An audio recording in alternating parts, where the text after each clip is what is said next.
Let me start it here. All right, welcome everybody. This is Brian Johnson. This is the PPC Scope Q&A for February 19th. First question comes in from Jeff here. Structure my campaigns and ad groups per PPC cheat sheet. I'm assuming you're using the ones within the PPC Scope training section as opposed to Sponsor Products Academy or the troubleshooting group or something like that. So I have lots of old campaigns. Should I leave them running should I leave them running as long as they are optimized to run at set ACoS per 9 optimization steps? 9 optimization steps. So you're using Sponsor Products Academy, so you must be a member of Academy in order to see 9, in order to see all 15, I guess. So that would be a different set than what's available for PPC Scope users. That would be just 8. So always follow Academy training. That's always going to trump the other, basically any other public training. So as you know, then if you're part of Academy, then you already know from the transition videos that you'd keep the campaigns that are performing highly and you'd reuse those. In other words, you continue to use those where they are working well. ACoS probably doesn't have anything to do with it. It's more about conversion and click-through rate. Yeah, I mean, if you've got campaigns that are performing very well, then keep running them. Don't replace them for the sake of organization. Ideally, you want to try to have as few campaigns as possible per group of products, and so typically that's going to be only like 2 or 3 campaigns, maybe 4 in unique, more advanced tactics. Let's see here. Does doubling up on my keywords have a negative effect? Will I compete with myself? No, you don't compete with your own account. The traffic gets split. Okay, so Jeff, I'm guessing you just joined this week. I'm guessing. So, all right. So then, yeah. So kind of some basics on this one here is that, yeah, you don't compete with yourself. Your traffic is going to get split based off of how Amazon sees your ads. How it sees your the performance metrics and the quality score of your campaigns. It's going to split those ads based off of how it chooses to what it thinks is going to have the highest likelihood of showing, basically of getting the ad click through from a shopper.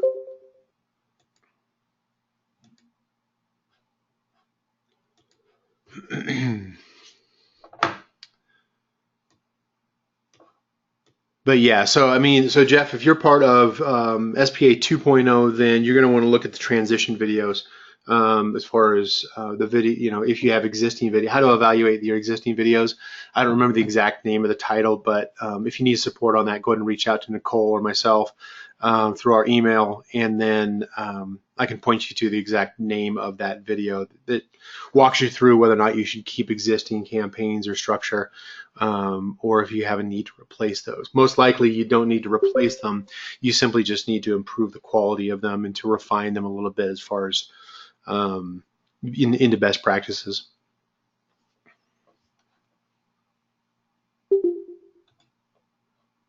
Right.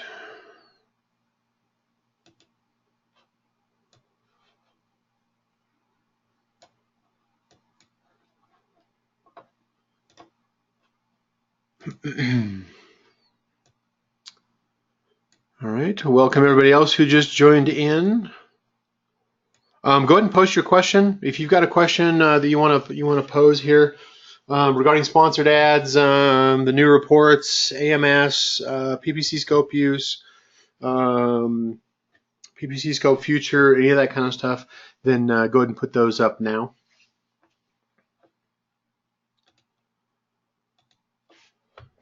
Right.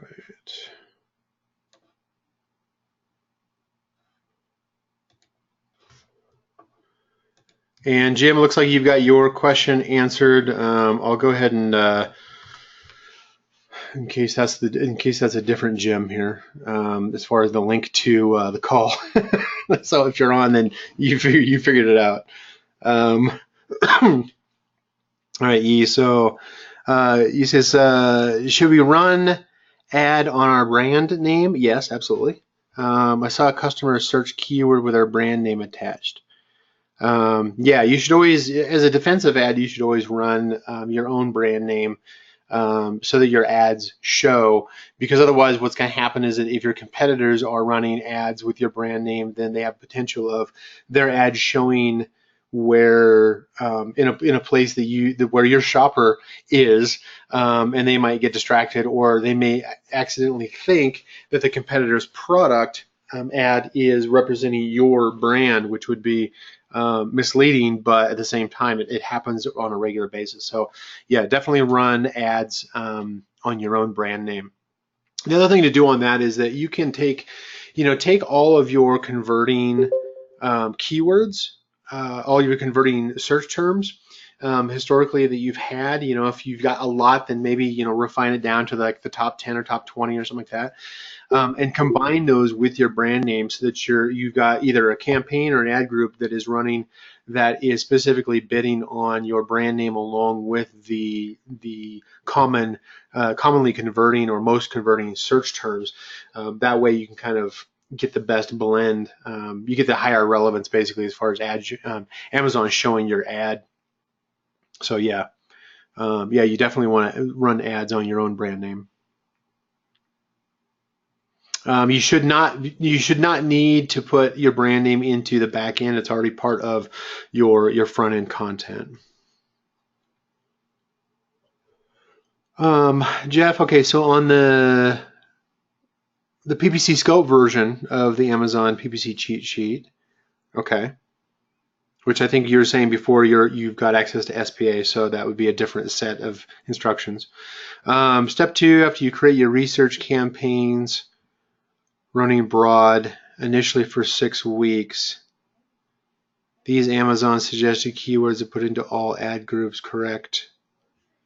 So the ones that you start on day one. So on day one, you put in, you create your broad, your phrase, and exact match. In the broad, you can add on Amazon suggested keywords, but then you go out and you do your own keyword research and then populate the broad, phrase, and exact match ad groups all on day one. So you're definitely not waiting 6 weeks. You're doing all your keyword research and everything on day one, and then you're populating those. The broad match one is the only one that's going to have the suggested keywords from Amazon.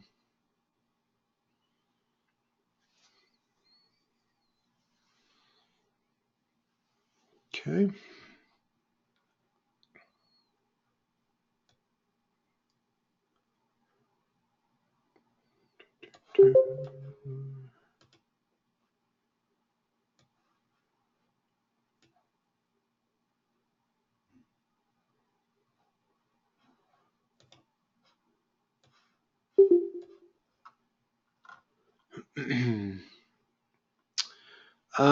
In regards to headline search ads, how would you structure your campaigns? Would you put broad, phrase, exact, all in one campaign? Yeah, I mean, with headline, you're not going to have an ad structure. You're not going to have a group structure, ad group structure, I should say, but you can certainly bid on broad phrase and exact match. Phrase and exact match are usually the two match types that I'll test out for whichever keywords that I add in there.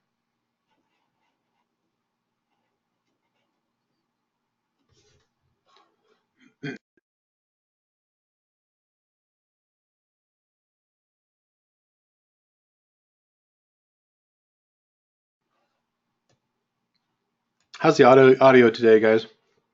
I want to make sure I'm not shouting. I'm not in my office. I'm actually traveling, so I'm in a hotel room. So hopefully the internet is giving me. I'm on hotel Wi-Fi. I have a VPN hooked up, so I've shut down everything else. But you never can quite tell as far as whether or not the audio is going to be cutting in or out depending on the hotel internet. So, all right, cool. Thank you.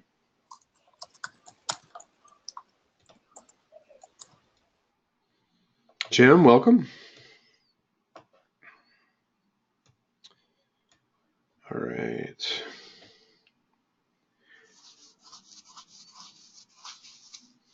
Looks like we've got a few of you that are listening in. Do you have anybody else have any additional questions? Casey, how you doing?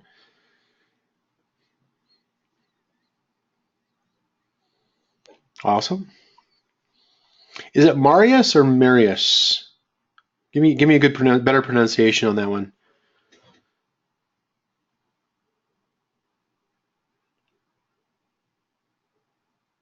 Marius. Okay. Close enough, right? Okay, good. Thank you for if I mispronounce anybody's name, be sure and give me a correction because I want to make sure that I respect each of you and not butcher anybody's name when I can avoid it.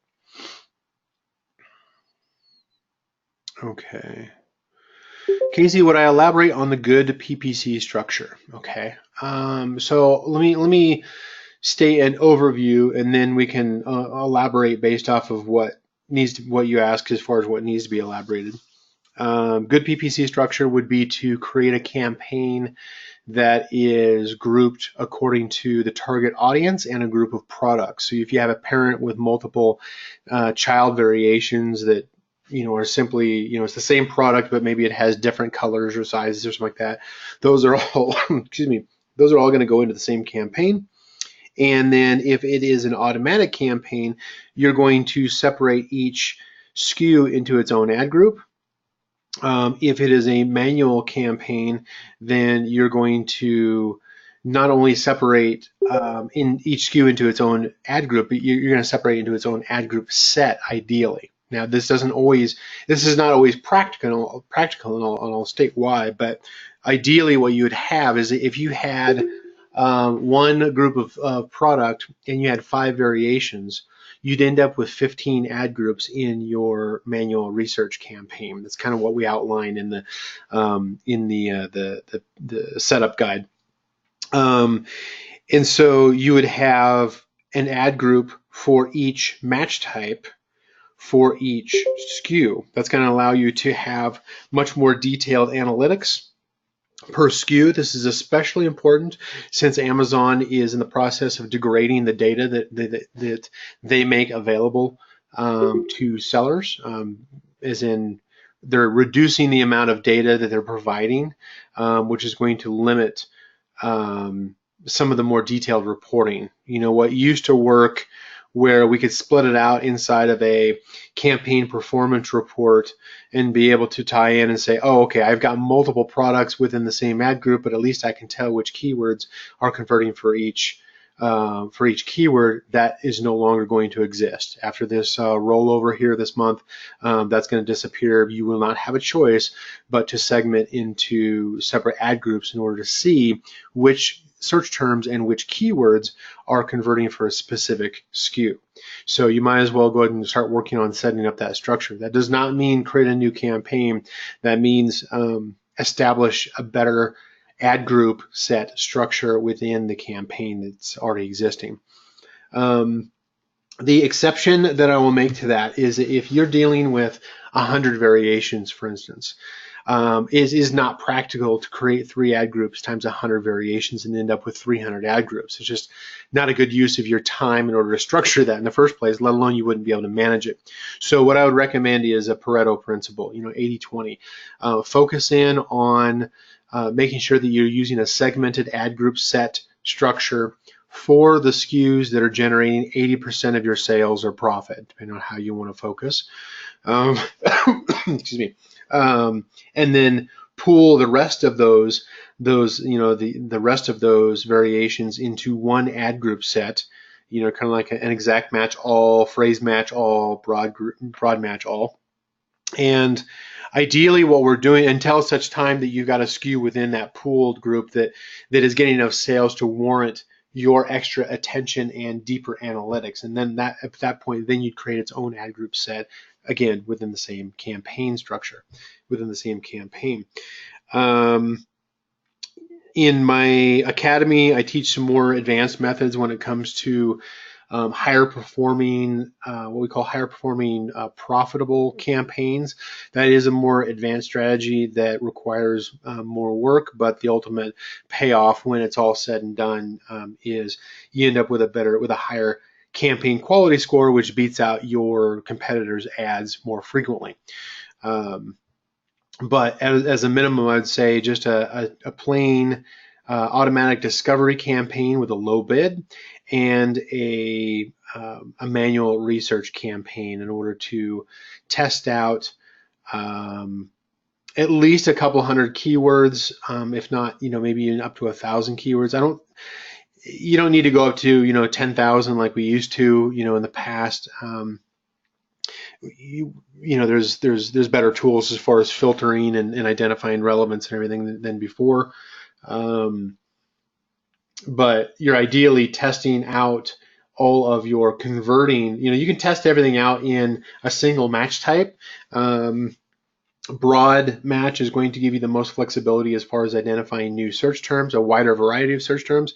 Phrase is going to get you more ad traffic in general, and exact is going to be very targeted, very limited in the ad impressions, but typically have a higher click-through rate and higher conversion rate. But it doesn't mean that any one of those match types is better than another. They have different purposes and they perform differently depending on the keyword and how descriptive and targeted that keyword is. So.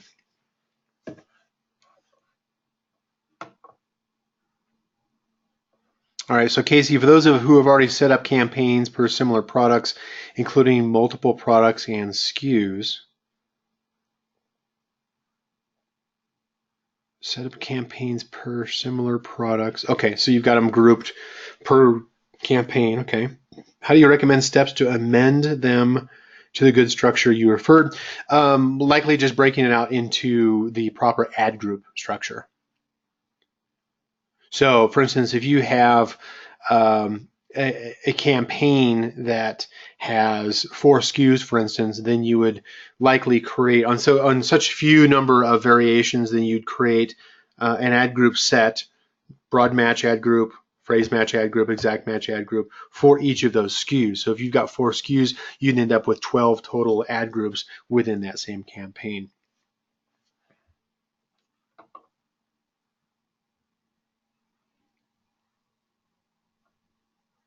Right. Jeff, when you get to 1,000 keywords in an ad group, do you recommend we build a separate ad group for anything over 1,000 keywords?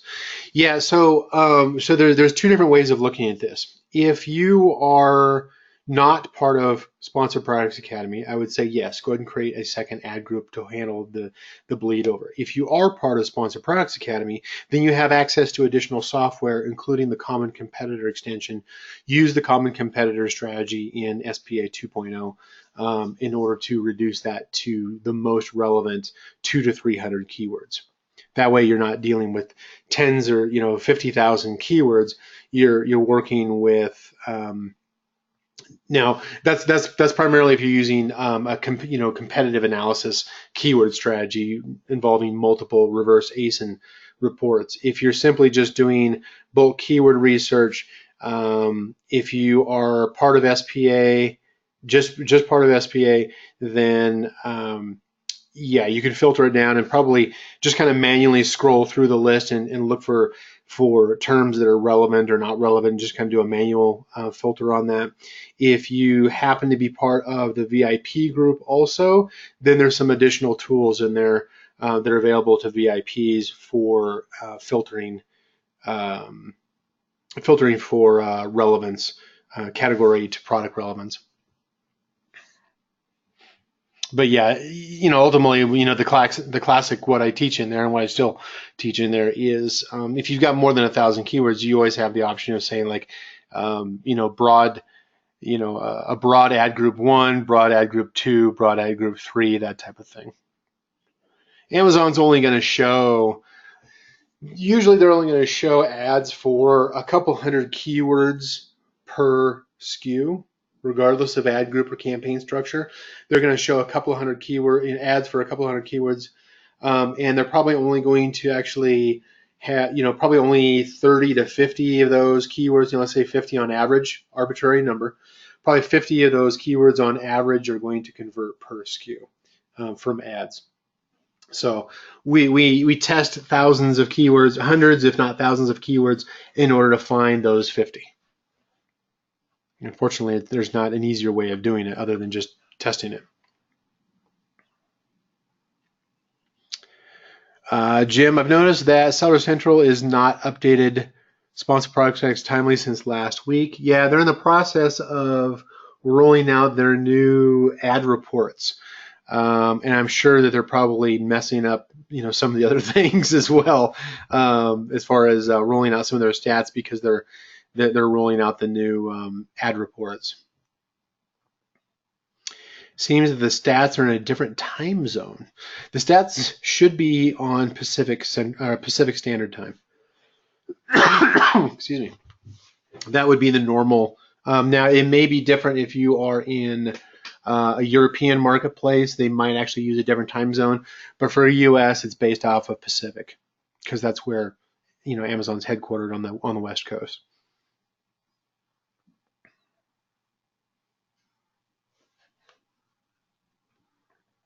Yeah, most likely they just haven't. Maybe they might be just delayed. It's pretty common for Amazon to have periodic delays in what is already delayed data. Usually it's 2 to 3 days. The sales data, of course, is delayed 2 days, but sometimes it gets longer when they're rolling out new changes and they introduce new bugs to the system. And certainly all the new ad reports that they rolled out last week. I'm sure that's going to cause some havoc too. Marius, I heard many guys telling it is not okay to have more than 20, 30 keywords in one ad. Yeah, it doesn't make sense to me, really. Yeah, that there's no. Yeah, I would refute that statement. I would question their what they've actually tested on that. Is it okay if I have like 4 campaigns and one of them has 6 ads? Everything is the same product. Huh? You have 1 SKU or you have 6 SKUs?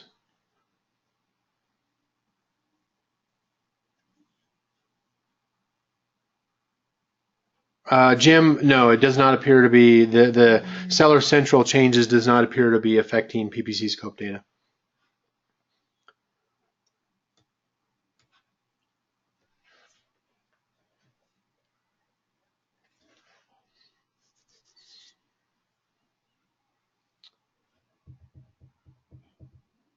You have 1 SKU. Okay, so Mary, so you would have a discovery automatic campaign with that 1 SKU and its ad group, and then you'd have a manual research campaign with 3 ad groups, broad phrase and exact match ad group. I don't know what you'd use the other campaigns for. What was your purpose of the other campaigns? There's some more exotic methods or more advanced techniques that are uncommon for most sellers and most advertisers that may require an additional campaign, but those are all things those kind of techniques are ones that I teach inside of my academy, but are not commonly taught among everybody who's just using the software. For instance, we don't want to overcomplicate. It's easy to get it too complicated, and that usually creates a support headache for me if I put out too many advanced techniques out into the general public. Then it unfortunately it gets abused. It's not uncommon for my content to get copied and sold as somebody else's information. Among some of the big popular gurus who beat their chest and everything, but so I don't want to just give them more information. Excuse me. Let's see here. So Marius, I would say, as far as if you have 4 campaigns, just because for whatever reason that you set up with, if your click-through rates are good, I mean, if they're above, 0.3% and above, for instance, you can probably continue to run them. There might be an opportunity for you to consolidate and get rid of one of them, one of the campaigns, for instance, that's just kind of taking up space. You can probably transition that over to a higher performing campaign, for instance, as far as any keywords that are converting. Otherwise you might want to consider, keeping, if you've got multiple campaigns, you may want to consider copying the keywords that are converting over to another campaign that has a higher quality score, like a higher click-through rate, has been running longer, has higher number of ad clicks, but definitely has a higher click-through rate. That would be the first metric I would look at. And see if you can get it to perform better in the 3 match types by moving it over to a new campaign, or moving it to another existing campaign that is running at a higher level of performance, higher click-through rate, etc. And then those other ones, the one that you're basically moving your converting keywords out of, convert that into maybe a campaign that contains just the keywords that convert. That so an example of using an extra campaign are typically for keywords that have a very poor click-through rate.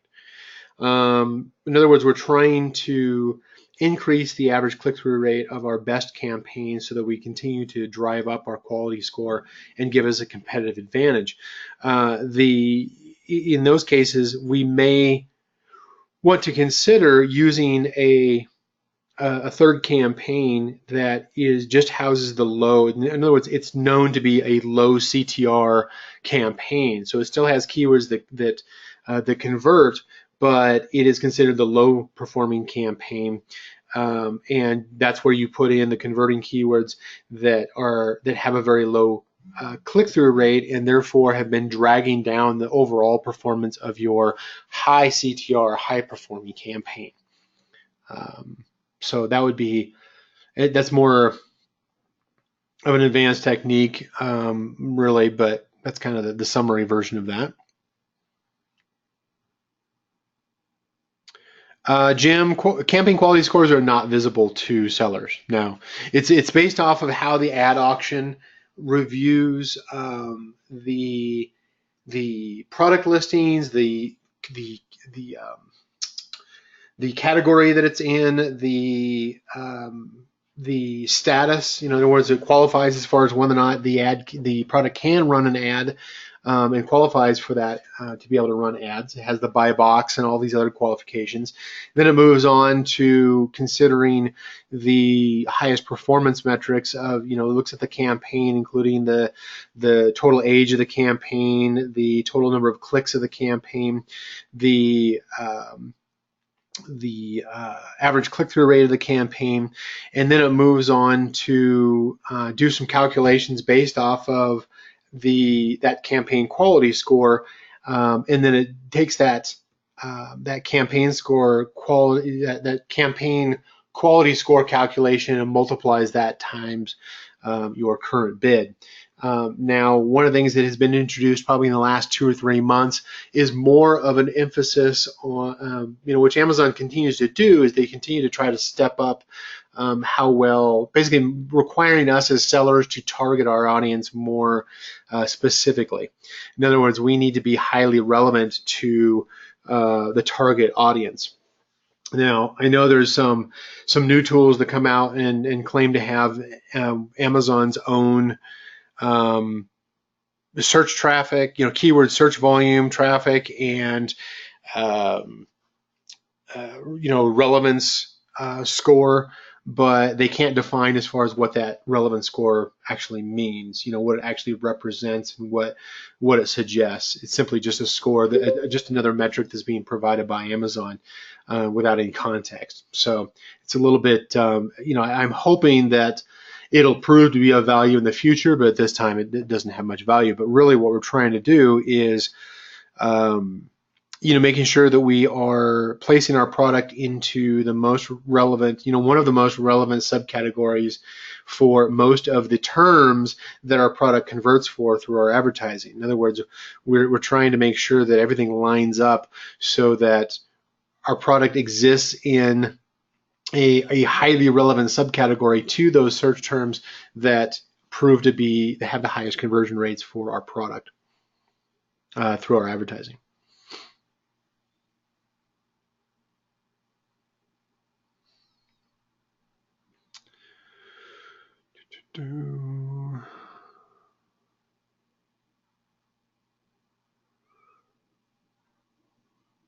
Mary, running PPC for 14 days, no results for step 1 and 2 yet.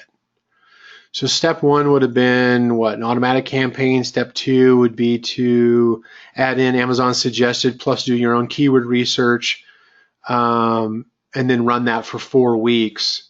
So, and you have no results whatsoever. There's a problem with your listing. In other words, your ads aren't even showing at all if there's no results.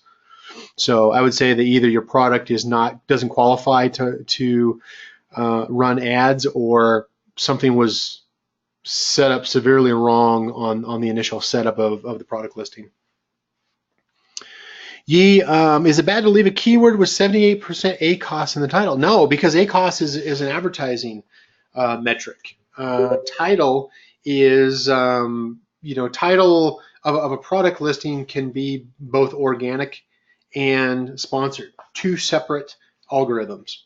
And so the ACoS refers to the sponsored algorithm, and while it's running expensive on that keyword in your advertising, you may be doing that intentionally because it converts really well, and you've noticed that overspending on that keyword in your sponsored ads advertising actually does make a difference in your organic search position.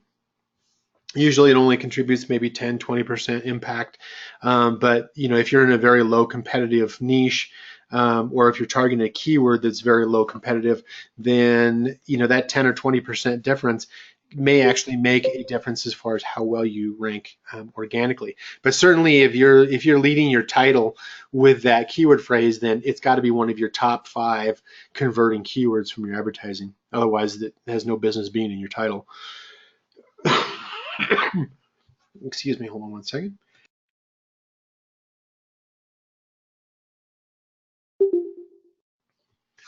Get past that seasonal cough going on these days here. All right. Marius, I have around 0.6% for the moment. I'm guessing that's the click-through rate. And now I started one research for broad phrase and exact. All my good converting keywords are in the oldest one. Yeah.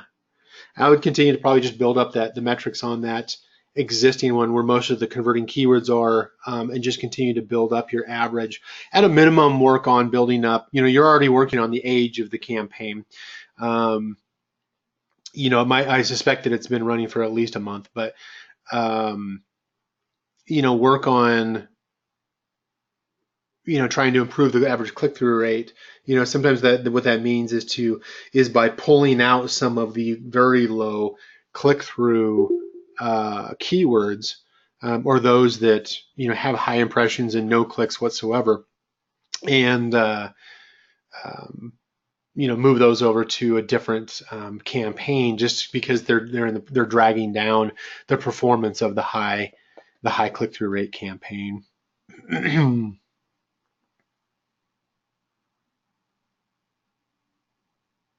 Yes, and then your very next question is exactly what I just answered. So yeah, you were ahead of me on that one. So Jeff, product display ads through AMS.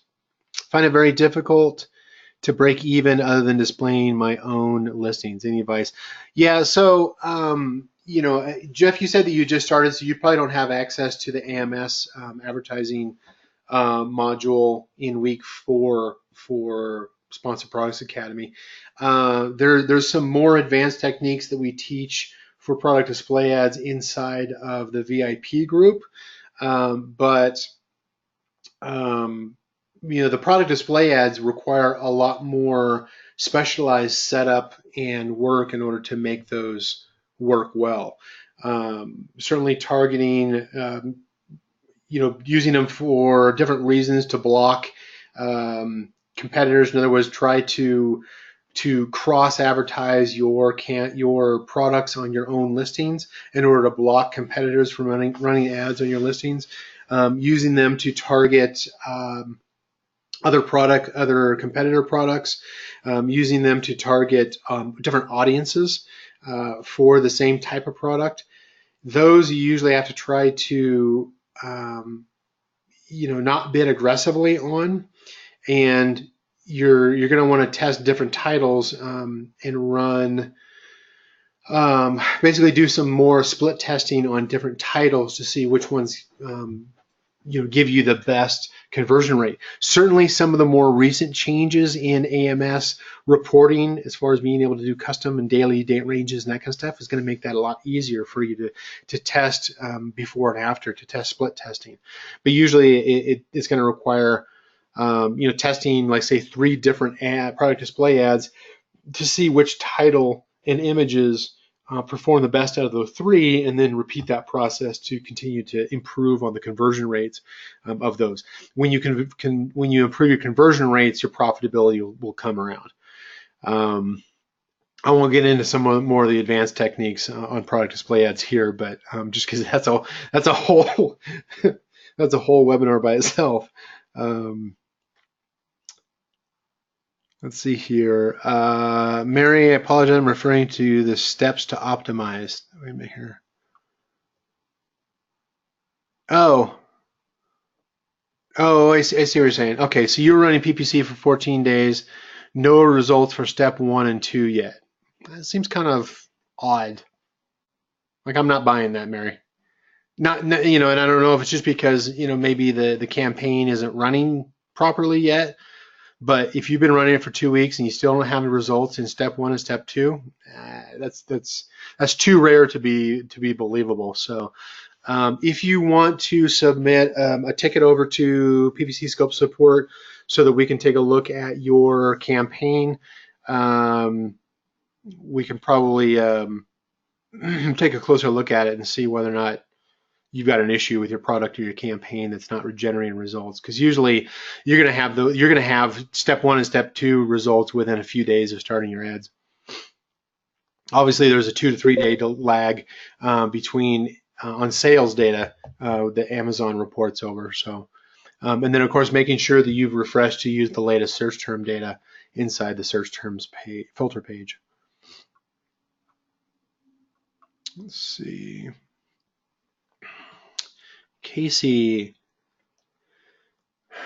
Okay, does each campaign of multiple ad groups share the same keyword pool?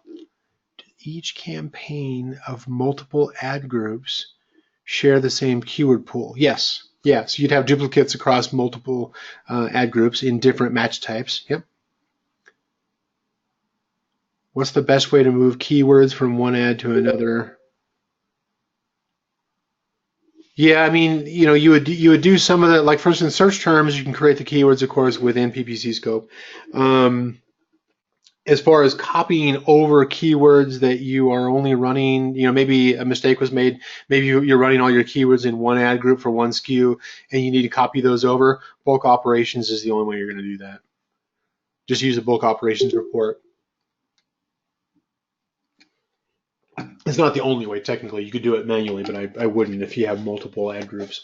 I would just, keep it simple and use the bulk operations report if you need to copy over a bunch of keywords that were only in one ad group.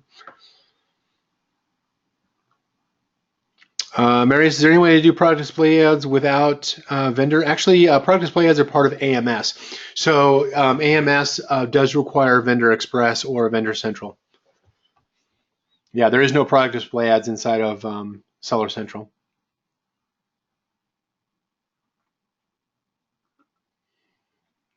All right, Yi. Thank you, Yi.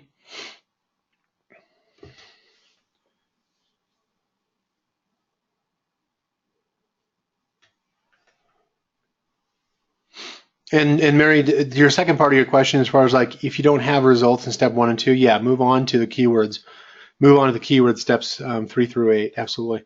But I would definitely question the 1 and 2 because 1 and 2 always have results. So I would question as far as why you wouldn't have results running in step 1 and step 2. It's just a natural part of running ads, which is why we do it every single week. Jim, we're using a new keyword tool for search volume and relevancy. I'm guessing Seller Tools. They offer a score based on these 2 data points, ending points. I don't use it. I don't trust it. It's not. I've used it. I've tested it. It's an extremely clunky interface for sure. The search volume data, yeah, I mean, a lot of tools are getting the search volume data. As far as the relevancy score, I've challenged them to try to explain as far as what that means, and they've not been able to do so to my satisfaction yet. So that's kind of what I was saying, talking about earlier, as far as the theoretical relevancy score. They're saying that it's based off of the product to the keyword, um, but they're not able to explain it. I don't think they even know how that works. I think they just found the metric from one of the data points and they started showing it as if it had any value whatsoever. So at this point, unfortunately, I'm a strong critic. I like the fact that they're going out there and pulling the data, and I really wish their tool was easier to use. Um, but on the relevancy, it's one of those things where kind of what I was mentioning before is that I'm hopeful that it has higher value to it, but so far they haven't shown enough value to justify the monthly cost that they're charging people per SKU. So um, let's see here.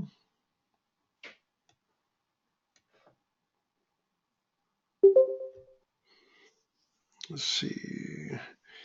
For SEO purpose, shall we repeat keywords in bullet points, not in the title? You're talking about as far as like um, oh god, what's the terminology I'm looking for?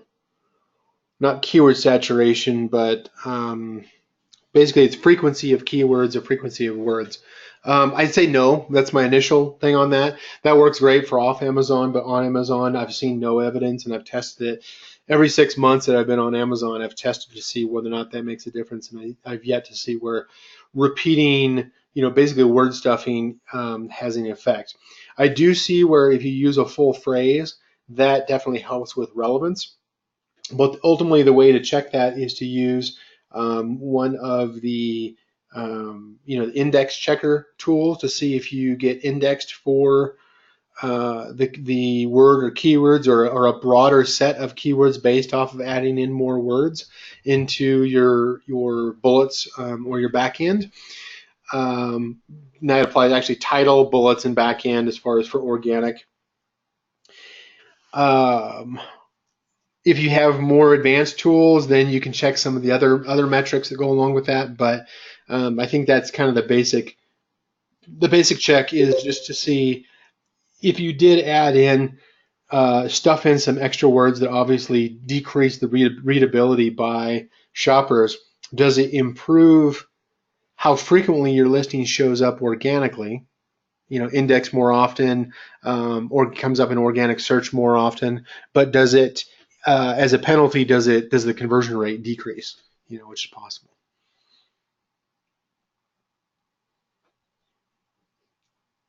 So I would say test it, but I have not seen anything that's, um,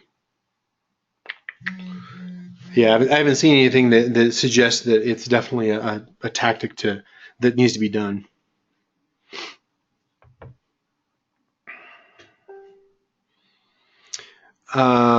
Jeff, oh, I'm sorry. I'm sorry, Jeff. I thought you were saying you were part of Academy.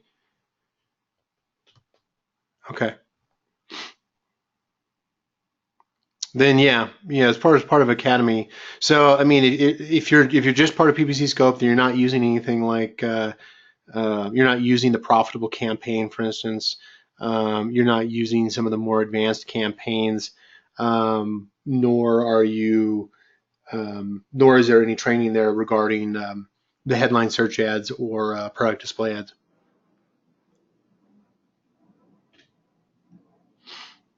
let's see here. So after running your 8 optimization steps and preset filters, I have stopped the bleeding. My egg costs improved 15% first week only, but very happy. It's awesome. That's a good start. Absolutely. Yeah, depending on where it was before. I mean, obviously, if you were at 20% and it dropped by 15%. Yeah, the 8 steps are specifically focused on cost cutting and optimizing toward break even. That's one of the most common needs that people have as far as why they're using PPC scope. Obviously, PPC scopes makes that extremely easy to implement. Um, the As far as some more, um, excuse me.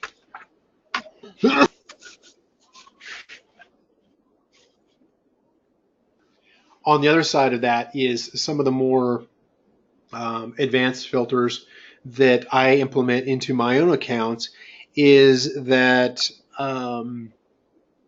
as far as growth or as far as expansion, what we call expansion inside of Sponsor Products Academy, and that is going through and using basically creating your own filters. I've created my own filters for all the accounts that my team works on, and what we do is we use PPC Scope to look for those keywords and search terms that are underperforming, those that have a bid that is below the cost per click or has a very low ACoS, ones where maybe we overcorrected, or maybe the ones that we just haven't exploited well enough yet.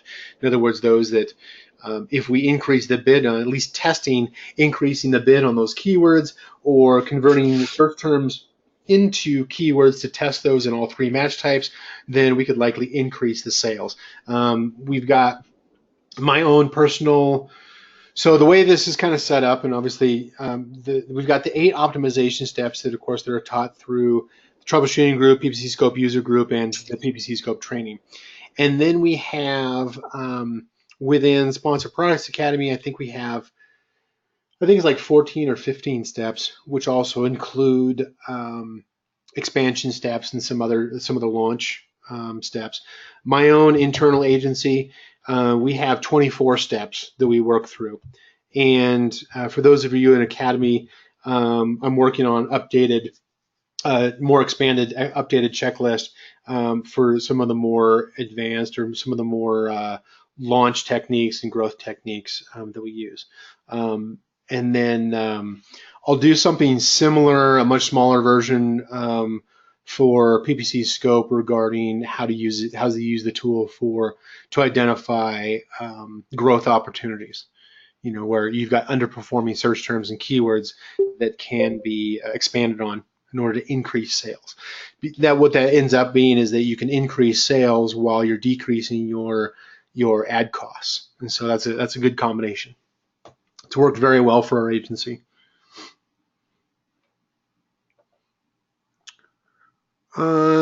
Marius, let's see here.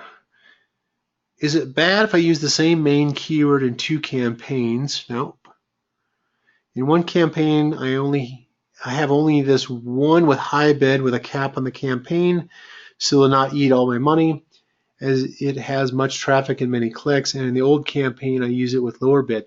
That's actually, excuse me, that's actually a pretty clever technique to use, because that's one of that is similar to one of the advanced techniques that I teach in Academy, and that is using different campaigns. There's different advanced campaigns that can be done, what I call waterfall campaigns and step-up campaigns. And what those are doing is you're using separate campaigns, not because it's certainly going to be less efficient than having fewer campaigns that you optimize very well. Most sellers don't ever even get the first part right, let alone move on to more advanced techniques.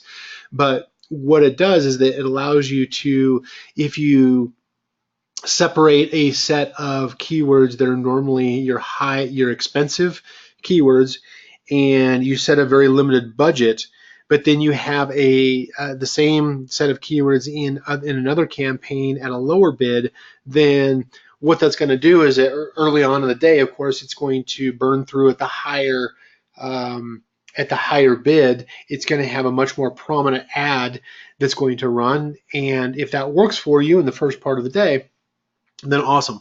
Um, and then when that budget runs out, then it automatically transfers over to the other campaign at the lower bid, so that you're not spending that same amount all day long. I wish Amazon would give us better control as far as day parting, ad placement, any kind of bid timing, that kind of stuff. But they simply don't offer. The system simply doesn't respond fast enough in order for that to be practical. They have about a 4 hour, 15-minute to 4 hour response time in some cases.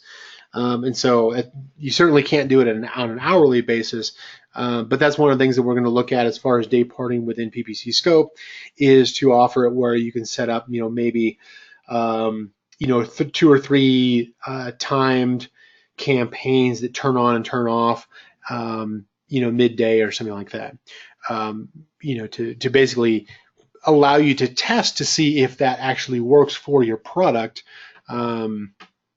But also to stay within what is going to reasonably work well within, based off of how Amazon responds.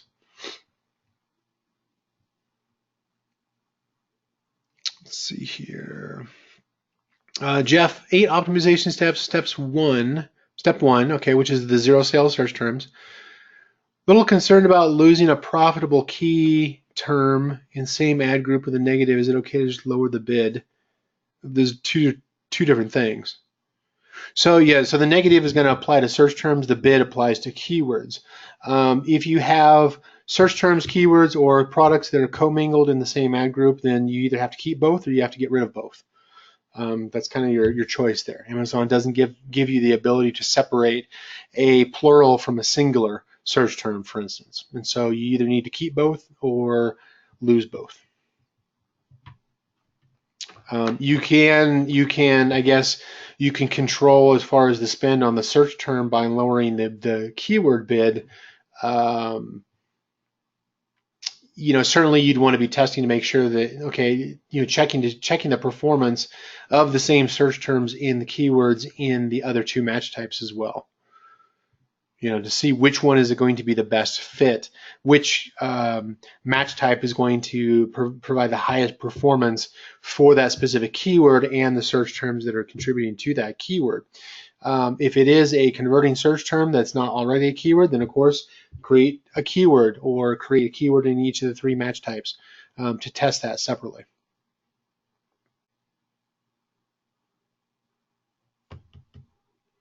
Jim, as far as competitors' cheaper version, yeah. So I do use, excuse me, I use Wordtree as well. So with Wordtree, they don't currently pull the search term data that comes directly from Amazon. They're still pulling their own.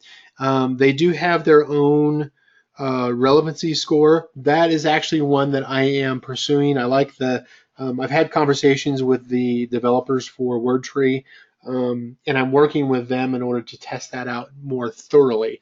So, hopefully I've got some better information here in the next month as far as, how to best use Wordtree. But that is one that I am actively testing currently, yes. Salat, so I have a question, I have a strange question, okay? Not sure if it fits the purpose. What do you do if your campaigns are not having impressions? Even if I bid $2, $3, $4, I have the same issue in all match types. It usually narrows down to one of a couple of things. First one, the most common one is it's a brand new campaign. It's less than 4 weeks old. And so Amazon hasn't learned to trust that ad campaign yet, and therefore they're not going to show ads if they don't trust it yet. And so it's naturally going to be low the first few weeks. Second is Amazon may not be willing to show the ads if your product is in a subcategory that is not of the highest relevance to the search terms that you're trying to target, the keywords you're trying to target. So if you take your top converting search terms, or what you think are your top converting search terms. If you're launching a brand new product that you've never sold before, then you're guessing. You're guessing usually based off of what competitors say, have in their titles. But you can search on Amazon and look at the returned visible subcategories for each of those phrases, those search term phrases, and you should make sure that you have your product listed, assigned to one of those subcategories that are most frequently visibly listed on the search results for each of your target search terms. So new campaign, out of a product that's not in the correct subcategory as far as out of relevance. And then third one would be a very, very small niche. That would probably be the other one. Those are basically the big three. And you would know number three, it'd be pretty obvious too, that if it's a very, it's like, oh, I just introduced this product, nobody else sells this product. Well, nobody's searching for it either. Let's see here.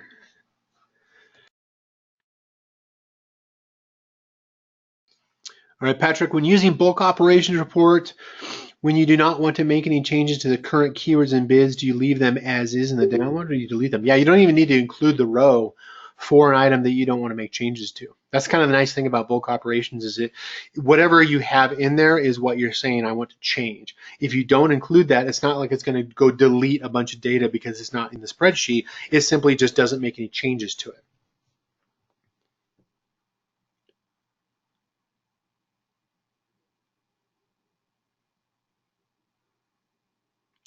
I'd like to raise keywords that haven't been clicked in the last 60 days by a dime. Okay, yeah, you can do that. Now, something to consider, if Patrick, if you're using PPC Scope, you can do that inside of PPC Scope. So you figure is that search terms do not report unless they have an ad click. Keywords do not report if they don't have an ad impression. So what you're looking for is you could create your own custom filter inside of PPC Scope and look for inside of keywords. You can look for keywords that have at least one impression, but maybe 0 clicks or something like that, or a limited number of clicks.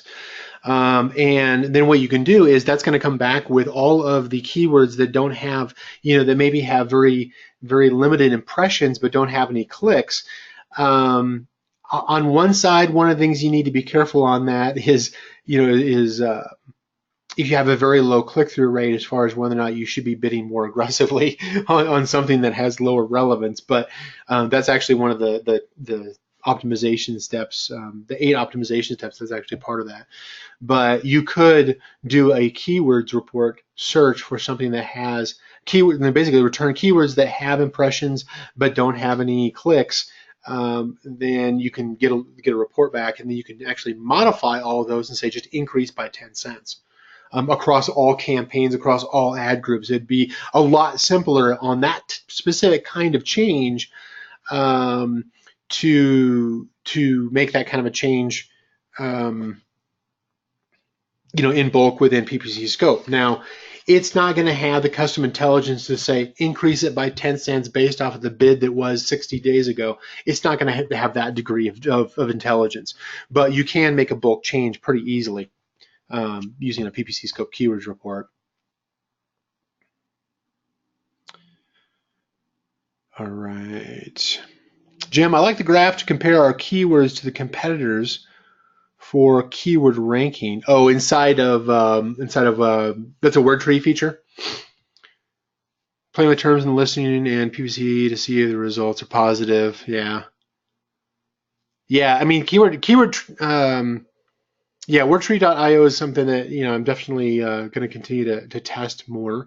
It certainly doesn't have all the bells and whistles that I need. A lot of the internal software that I have, that I've built for my agency or that I've built for Sponsor Products Academy or for a Sponsor Products Academy VIP group, those are more in line with some of the more advanced filtering and stuff that I like to do to help me focus in on where the valuable keywords are and that type of thing. But yeah, definitely knowing how your listings, both your ads and your organic listings compare to your, whatever competitors you're monitoring, then yeah, that's good feedback to have to track. It's hard to track all these things in one place. In part, and really that has to do with more the way that Amazon reveals the data or moves the data around. It's every search experience is customized to each user, that any tool, unless they're doing 2 or 3 checks from different locations and different platforms, and then averaging those, they're always going to look like they're of low accuracy, when in fact they're simply just trying to average out all the different viewpoints that Amazon is presenting.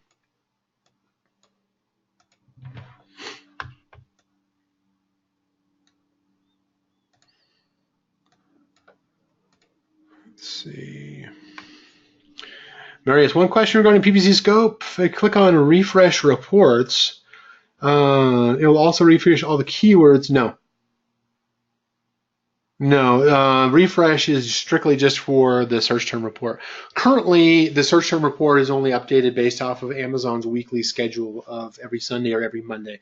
And this depends on your own account, your Seller Central account, as far as if it's Sunday or Monday. As we one of the big changes that we have within PPC Scope is we're rolling over to, we now have to move over to just rely, because right now we're the only solution that has 2 data feeds from Amazon, and we're now switching over to just the one because Amazon is discontinuing the second one. So that's going to, and of course, as I mentioned earlier, is that Amazon has reduced the amount of data that they're making available, not only through the new Seller Central advertising reports, but also through the API. So but one of the advantages of that is that we'll be switching over to pull search terms on a daily basis. And so that'll constantly be refreshed. It won't, keywords and bids are refreshed, I think it's twice a day. So that should not be an issue there. But as far as search term report, it's typically going to be weekly, but you can manually refresh it and have it refresh within a couple of hours. If you're seeing something different, most likely we've got a good reason as far as why that is, and we can explain it. We just need to know the specific examples that you're looking at and just report it over to support@ppcscope.com.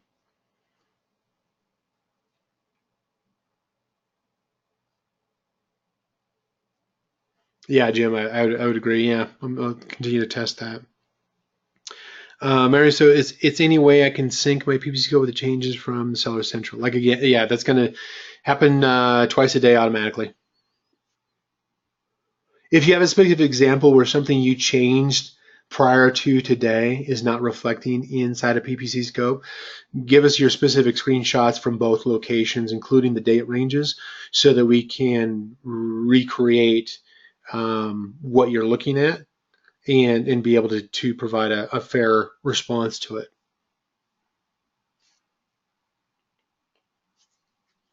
It should be pretty rare that that would happen.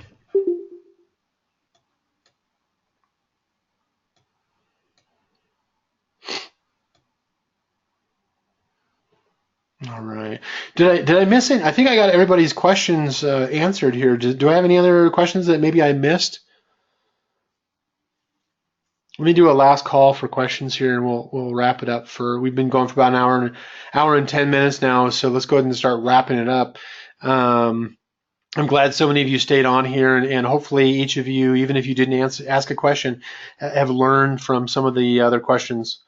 Give me a 1 here if you got value out of this session.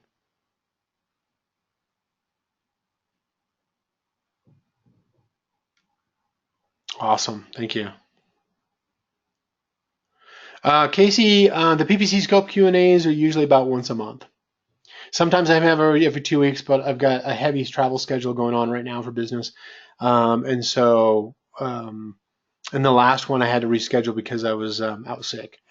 But That was temporary. Things are going good again. Yeah, so our support team is always available. Is always available 24/7. Certainly asking questions inside the PPC Scope user group. That'll usually get a response within a half a day.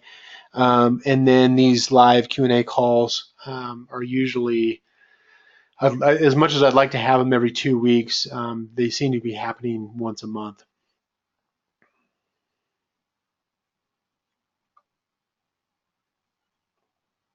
All right, Alan, Barnaby, Casey, thank you for being here.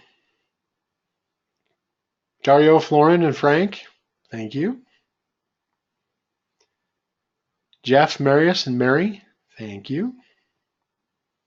Morella, Nicola, got to pronounce these right. Patrick and Salah.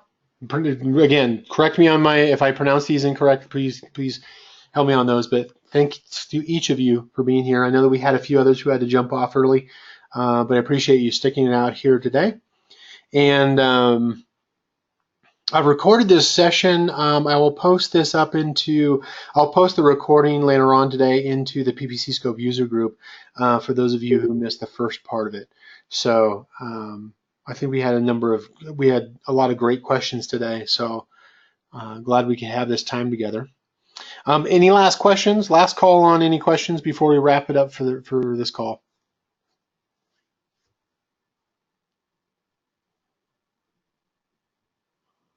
Marius, the 600 keywords from the basic plan. 600 keywords from the basic plan. Let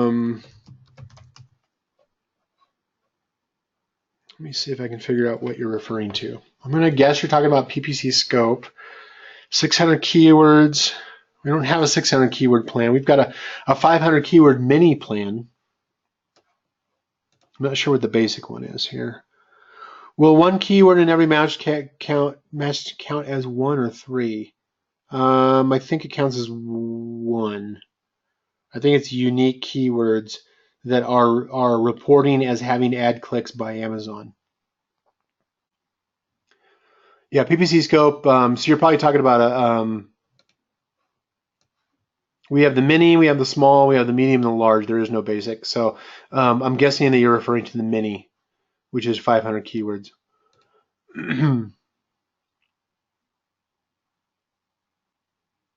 So yeah, that should be, and we can check. I mean, it shows inside of if you log into PPC Scope and go to account, the account menu, then it should show you how many keywords and SKUs are being registered as being used. So like for instance, if you show 600 in yours, that's how many that Amazon is reporting as being unique keywords over to PPC Scope. I'm pretty sure I don't think that they count each match type as a separate one, but I think it's unique.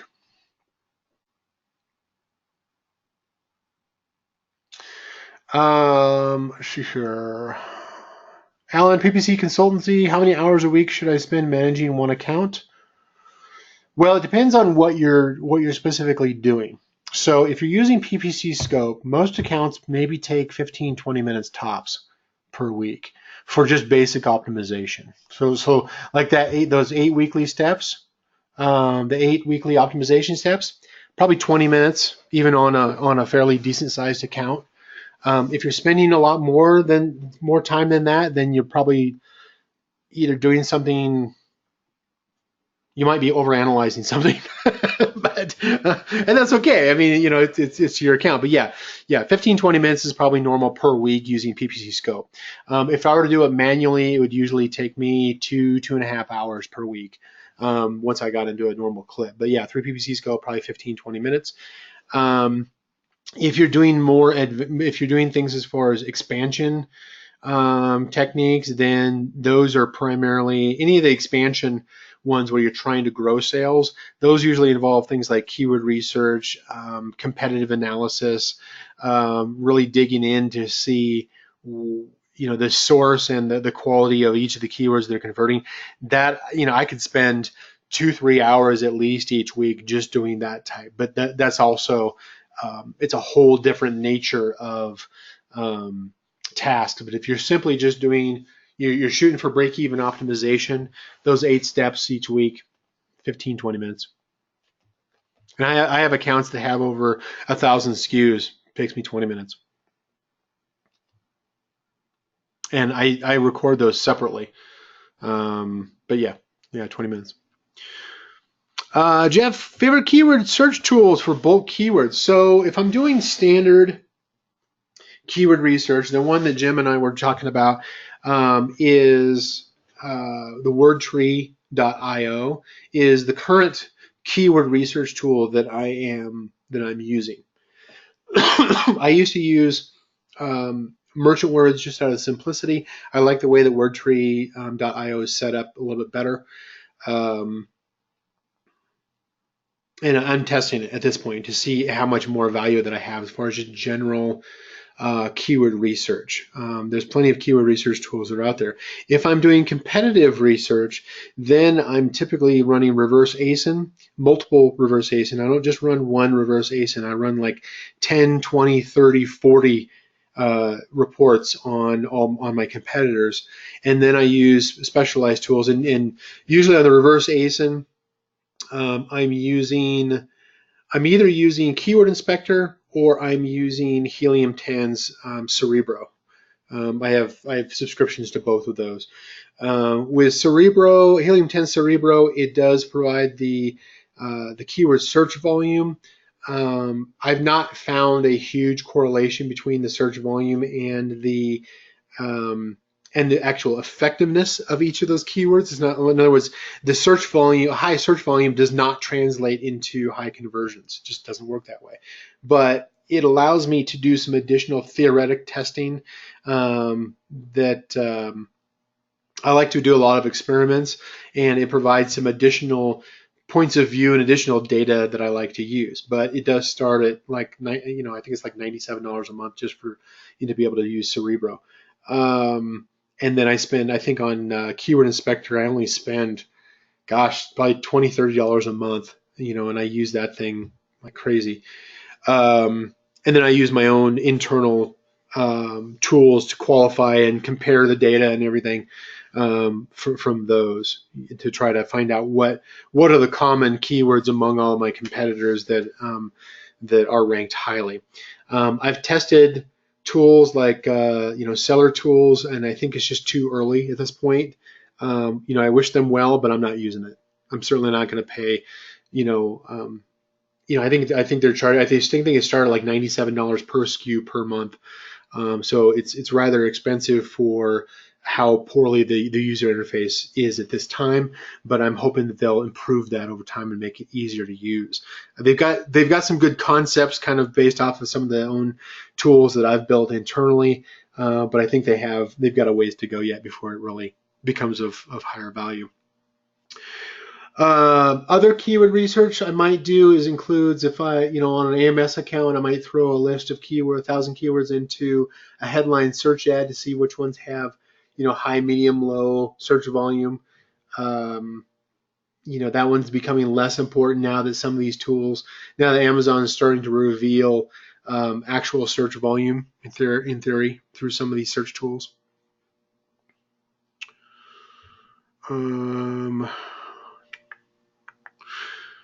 Alan, do we do anything with the ASINs found in the auto manual campaigns other than potentially target them in AMS? Well, so if you've already gone through the training video inside of PPC Scope in the training section down at the bottom, there's a training video called ASINs as search terms. That goes into targeting and blocking ads for where ASINs come up. The blocking only works about 50% of the time, but if you have an ASIN that is just blowing through your ad budget, then 50% I'm willing to take. But that's a common training video. The ASINs as search terms, I believe, is the title of that one. But yeah, the other ASINs I might do, I'll actually throw ASINs into reverse ASIN as far as my pooled competitive research. I might throw those in if I'm getting a lot of conversions and maybe that ASIN is not one that comes up normally on my top search terms on page 1, for instance, that I'm really consider to be my top competitors, but seems to convert quite well for their ads coming to mind. I'll put that into my mix if I'm comparing 10, 20, 30 different reverse ASIN reports. I'll throw that into the mix as well.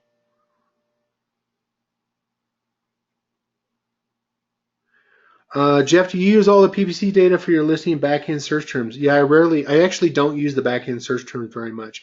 I reserve the backend search terms for misspellings, for language translations, for common, language translations, misspellings that aren't auto-corrected on Amazon search results, and then third would be for um, products that are directly relevant to my target audience that are not my product. So, for instance, if I have, if I'm selling, I'm just going to make something because I've been watching the Olympics lately. If I'm selling ice skates, for instance, and people, the same target audience is searching for knee pads for ice skating or something like that, then obviously my product is not knee pads, and so I wouldn't put it in my front end content, but I would put knee pads into the back end search term fields so that my listing sometimes comes up as being relevant in a search for a related term for that same target audience.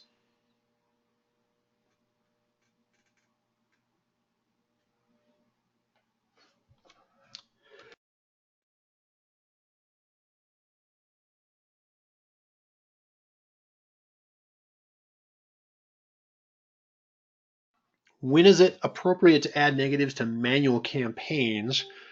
I had negatives every single week. So I used to add negatives only to autos and decrease the bid in a manual if I wanted it to not be shown. Okay, yeah. So the bid is for the keyword. The negative is for the search term that contributes to the keyword. So let's say, for instance, I've got 3 search terms that are being matched up to an exact match keyword, for instance. If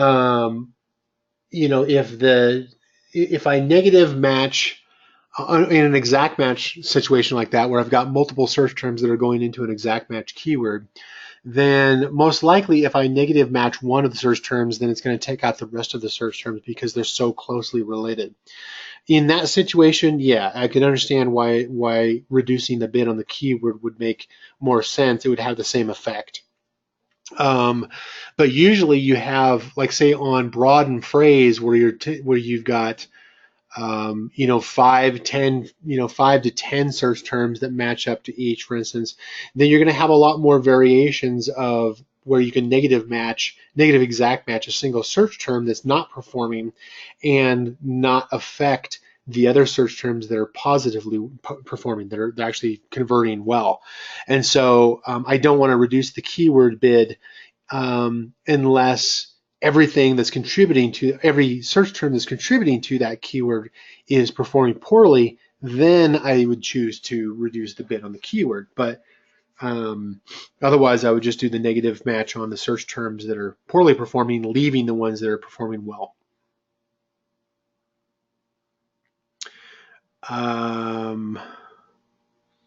Mary said, okay, so what happens if we put more than 250 characters in back end? Amazon will actually show up at your doorstep and confiscate all of your product. No, I'm kidding. What we've seen on that, we've seen it change so many times in 2017. It's in some cases we've seen where if you go over the 250 characters, then nothing in the backend search term fields gets indexed. But sometimes we see where, if you go beyond the 250 maximum characters in the backend fields, that you might have anything over 250, over the 250 character maximum will just will not be indexed, but everything within that 250 character maximum will be left alone. So it's one of those things where you kind of have to test it. If you're actually getting close to the 250 characters, the 250 character limit, that was set in, gosh, I don't know, what was that? October, I think it was. Then you kind of have to test it on your own product because it does seem to vary between different product niches and categories, as far as if it just turns everything off the back end indexing, or if it only just caps it at 250. You just kind of have to test it for yourself, unfortunately. Patrick, do you have a recommendation to remove stems and prepositions and articles from a list of keywords? Oh God, no, man. I tell you what, though, is that is exactly something that I'm working on, though, is to try to come up with that's actually something I've been working on with my development team as far as PPC Scope version 3, in order to have the ability, have the code in there to allow you to identify when there's a duplicate. Where Amazon, where it doesn't read, human, we see, the singular, plural, prepositions, articles, conjugation, stems, all that kind of stuff. But Amazon likes to bundle those all together still, right? And so ideally what we want to do is that we may end up finding 1,000 keywords, but 500 of those are effectively duplicates. And so what we need to do on that is, this is some code that I've been working on with my development team.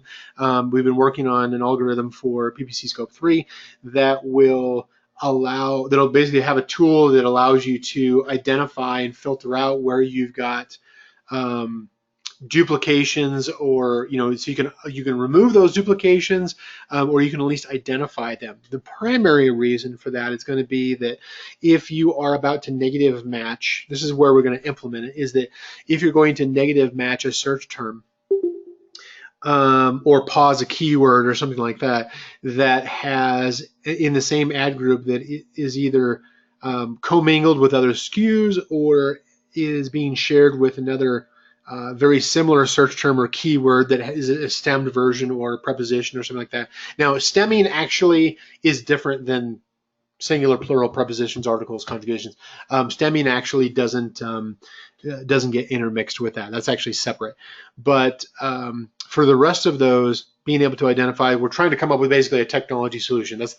I took way too much time explaining what we're going to do. But just to let you know, Patrick, is we are working on a technical solution for that.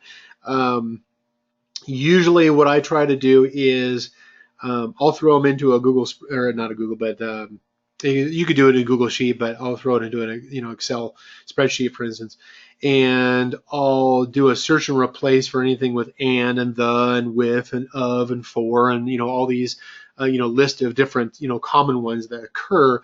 And it's one of those things where it's like, okay, I got at least I got half of them. The rest of them I'll just let run as is, and I'll deduplicate those. But we're working on a technical solution in order to at least identify those a lot cleaner than ever before. So yeah, at the moment I'm just using Excel or Google Sheets in order to try to remove some of those, but it's still very much a manual process at this time.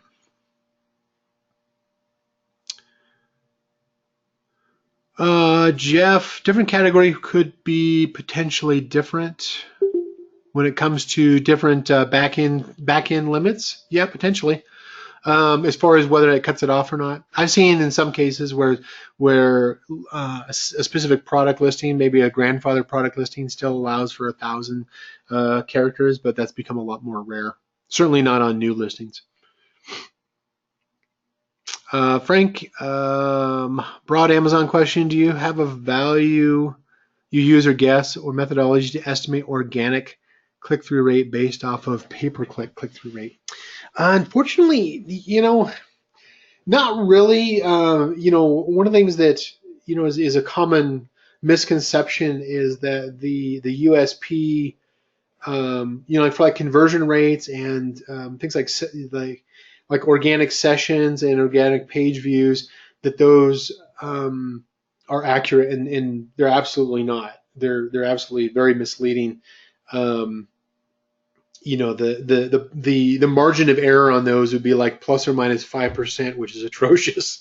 But it's to estimate the organic click-through rate. The difference with organic click-through rate, I mean, there's going to be some similarities because you figure is that a click-through rate on an ad is even more limited than your organic listing because it has just one image, and typically it's a smaller image, smaller main image. You have a shorter, you may only have, depending on the platform, whether it's mobile or desktop or whatever, you might have 30 characters or, up to 100 characters or something that is showing in the title. The same principles apply to organic click-through rate as it does with sponsored click-through rate, and that is first of all visibility. Is the ad or the organic listing showing up on page 1, page 2, page 3, etc.? Does it belong among the rest of the listings there? In other words, is the product relevant to the other products shown on page 1 for that search term? Is it in the same price range as the rest of the products on the same page? Does it have similar reviews or at least decent social proof on the reviews, number of review stars that it has compared to everything else showing up on page 1? And is the image as clear and sharp as as clear as it can be as the main image, even if it's shrunk down to a smaller size? And of course the partially cut off title, the title might be cut off more. So you kind of have to. There's some differences in that. And I go into a lot more detail on this in one of my academy workshops, but if I'm looking at, I'll take my top converting search term, for instance, and I'll search on Amazon, and I look to see, okay, what's coming back to a shopper on page 1? Does my product belong with all these other ones that come in here? If it doesn't, and this is where I usually see where somebody has used like an SEO technique or some other kind of black hat technique in order to artificially inflate their listing into a page 1 organic position. If their product sticks out like a sore thumb that it shouldn't be there among everything else on page 1, shoppers are not stupid. They're going to skip right over it. Even it could be in position number 1 on page 1 and they won't get conversions. So, usually what I just try to check is you kind of have to go back and just kind of double check to make sure that your product belongs on page 1, and you'll probably see similar click-through rates to organic search. Now, some of the experiments that I'm working on now has to do more with the newer search volume tools, the tools that are pulling in what is stated as being Amazon's search volume. Now, Amazon hasn't stated what the search volume is. Hasn't stated if it's organic, if it's PPC, if it's all-inclusive, if it's internal traffic, if it's external traffic, if it's AMS headline ads. They haven't specified. They just say this is actually search volume data. And so it's very subjective at this time. But one of the experiments that I've been working on is comparing the search volumes that are proposed by some of these keyword research tools with the impression volume that I get for the same keywords for various products. Now, this kind of experiment can go wrong pretty quick because it's very subjective because of the way that, it's two different algorithms for one. If it's organic search volume, then the organic keyword search volume is going to be different than the number of ad impressions that Amazon may choose to show your ad in multiple locations based off of the quality score of your campaigns and everything. So, I mean, they really shouldn't line up, but that's something that I'm currently testing because of this newer proposed data. So I would say that if your product, the easy check on that one, Frank, is if you do the search for that search term or that keyword on Amazon and your product looks like it should naturally fit in with everything else listed on that same page, and your ad is running on that same page, then your organic, if you are on that same page, would probably be should be similar. That's the 10-minute explanation for that.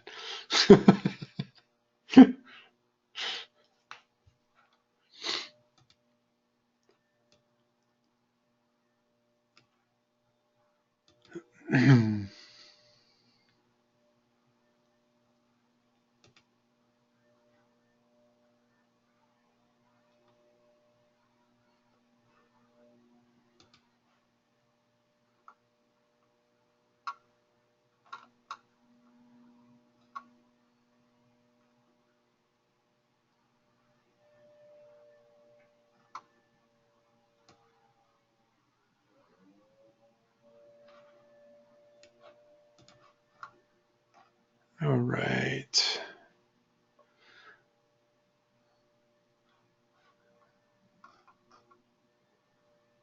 All right, let's do last question here from Ellen.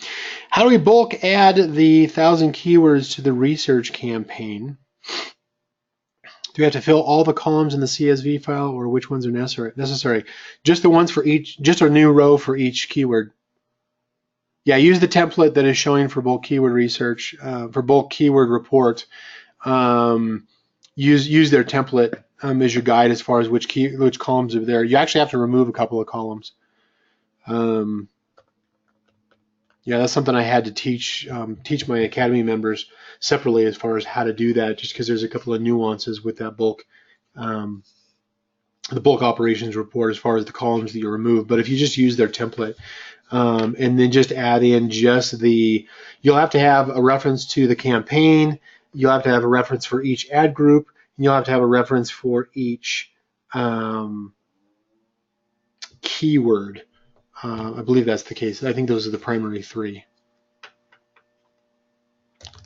Like if you have 1,000 keywords being added into a campaign, you'd have a campaign row, just one campaign row. You'd have one ad group row if it was all going to the same ad group, and then you'd have 1,000, keywords that are all being placed into that same ad group. And then you just duplicate that for each ad group or each campaign that you're adding in. Frank, I've been doing similar things with the new internal data. Just curious about the math on clicks, PPC, organic. I am kind of curious, Frank, as far as how you're sourcing what you're considering to be the new internal data. PPC plus organic page 1 is 20 or so clicks. PPC plus organic page 1 is 20 or so items. If 75% of people are clicking on an ad, page 1, then that adds to 375 CTR average. And my estimates may be off, but I was thinking that organic impression is 3 times as likely to get a click as a PPC ad. I would say that if an ad is obvious that it's an ad, I mean that they're fairly similar anymore, but I'm assuming by internal, you said internal data, but as far as new internal data, I'm not sure if you're referring to the keyword search volume and the relevancy metrics.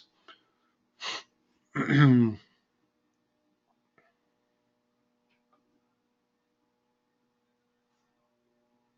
yeah, I don't have a current calculator. I've done that in the past where I've tried to figure it out, and each of the calculations I had had a very high margin of error, and so they weren't all that effective as far as predicting the organic behavior.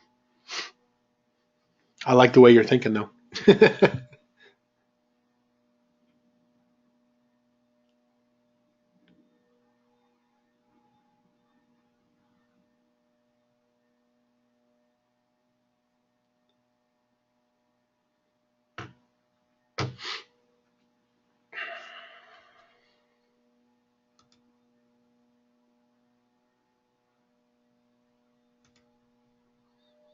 All right. Well, let's go ahead and wrap it up for today. Unless anybody has a last second question, let's go ahead and wrap it up since we've been going for an hour and 40. It's a pretty good session. Awesome. Thanks, everybody. I appreciate each of you being here, and I will talk to you soon. I look forward to be sure, and if you got new questions, go ahead and post them in the group. Certainly, if there are PPC scope specific questions, send your example over to PPC scope support. Screenshots are always appreciated so that we can duplicate what you're doing, and helps us to respond a lot faster. Thanks, everybody. We'll talk to you soon. Take care.